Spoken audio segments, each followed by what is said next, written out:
નમસ્કાર મિત્રો, કચ્છ માટે ફરીથી એકવાર ગૌરવમાં એક ક્ષણ. કચ્છનું રતન ગણાતું છારીદંડ વેટલેન્ડ હવે સત્તાવાર રીતે રામસર સાઇટ જાહેર કરવામાં આવ્યું છે. કચ્છનું છારીદંડ ગુજરાતનું 5મું રામસર સાઇટ તરીકે જાહેર કરવામાં આવ્યું છે.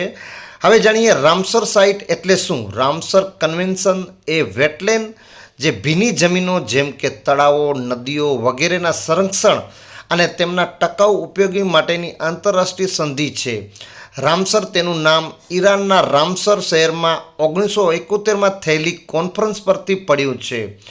છારીદંડ એ ગુજરાતના કચ્છ જિલ્લામાં આવેલું એક વેટલેન્ડ છે. વેટલેન્ડ જૈવ વિવિધતા, પક્ષીઓના વસવાટ અને પર્યાવરણ સંતુલન માટે ખૂબ જ જરૂરી હોય છે. ચાલો જાણીએ ગુજરાતના કયા છે 5 વેટલેન્ડ. 1 નળ સરોવર પક્ષી અભયારણ્ય, 2 થોડ તળાવ વન્યજીવ અભયારણ્ય, 3 ખીજડીયા વન્યજીવ અભયારણ્ય, 4 વઢવાણ વેટલેન્ડ અને 5 છારીદંડ પક્ષી અભયારણ્ય. જો વિડીયો અને માહિતી સારી લાગી હોય તો પ્લીઝ લાઇક, શેર અને સબસ્ક્રાઈબ.